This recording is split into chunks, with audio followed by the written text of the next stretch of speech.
Should you rotate your shoes in a marathon training cycle? Yes, you should. Thanks for watching. It is a good idea to rotate your shoes depending on your situation, to have at least a couple of pairs of shoes that you're rotating, so that A, you're not really doing lots and lots of miles on worn shoes, sort of shoes that have done 500, 600 miles, getting up to 700, 800, 900 kilometers. And I also like to run different types of runs in different shoes. I'll go through the shoes I use, and as I say, they equate to essentially the run I'm going out to do. I think a running shoe is a very personal thing. As I mentioned before, it's a very good idea to go to a running shop, have a fit, get shoes that are right for you. You need to get shoes that are A, they're comfortable, B, they're comfortable. It's a good idea if you're happy with them, buy a couple of pairs. You don't necessarily have to have different style shoes for different runs. It's something I like to do, but again, it's completely up to the athlete. There's lots of videos on YouTube, the best running shoes of 2021 or the best marathon training shoes, and in all honesty, as with anything running, it's very much down to the individual, down to the athlete. So for my kind of slow, easy runs, recovery runs, I use these Nike Miler. It's only fairly recently that I've adopted a kind of an easy shoe, an easy running shoe into my rotation. They're just very comfortable, very forgiving. When I'm doing a recovery run, it just feels like it feels very easy, like I'm running on clouds. Not so great for speed work or hill reps or anything like that. These are, as I say, they're very comfortable, and these are the ones that I would mainly use for recovery runs, or if I'm doing a long run but a slowish pace, then if my legs are feeling a bit beaten up, then I will use these ones as well. Next one is the Nike Zoom Pegasus. This is the 37, the 38 is the newest one out this year. I mean, I really love these shoes. I've used them for 4 or 5 years now. Kind of the latest iteration as it comes out. I've run a couple of marathons in them.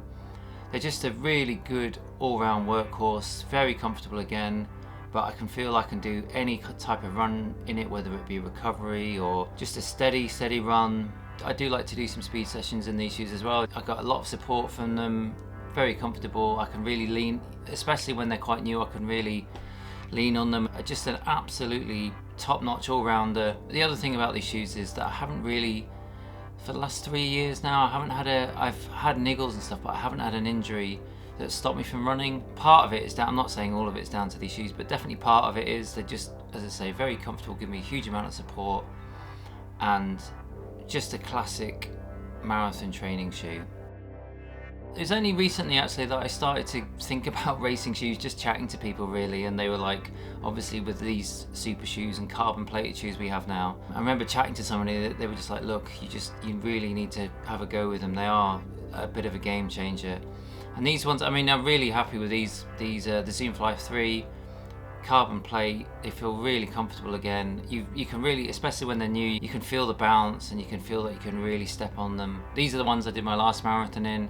Haven't been retired, they've been transitioned into, I will do a speed session in these, or certainly my longer runs with a marathon pace intervals in them, then I'll do them on these, or long runs 2 or 3 hours. I will definitely do some in these, not all of them, but the great thing about these is just the recovery, it just feels so much faster. I did a long run yesterday in them, and I mean, I feel a little bit tired today, but generally fine. I could have gone out running again, so I think that's the real benefit of these, is that certainly any carbon plated shoe just gives you much quicker recovery, it seems to me anyway. I've only just started recently doing maybe the last couple of training cycles, but if you think about it, like say you've run 700, 800 kilometers in a shoe, and you're doing a lot of running anyway because it's a marathon training cycle, and say you're doing your longer runs or a speed session where you're just putting yourself, I'm not going to say in an injury window, but when I've had injuries and things like that, it has been when I've been doing a speed session or certainly an intense session. So the more you can help yourself by just introducing, say, another shoe after 400 or 500k, so you've got one shoe that's quite old but still got some life left in it, but then you've got a brand new shoe where you can start to do maybe a few longer runs or speed work, just breaks it up during the week. It's all about allowing you to do your mileage, to recover well, to be able to do your longer runs and sessions at the weekend. And I think just mentally as well, when you put on a fresh new pair of boots, it's like, oh yeah, these are great. What these are? I mean, again, it's maybe just mental, or maybe I've just fallen for the promotional guff that some of these companies put out. Anyway, as I say, it always feels better to have a nice fresh pair of boots on.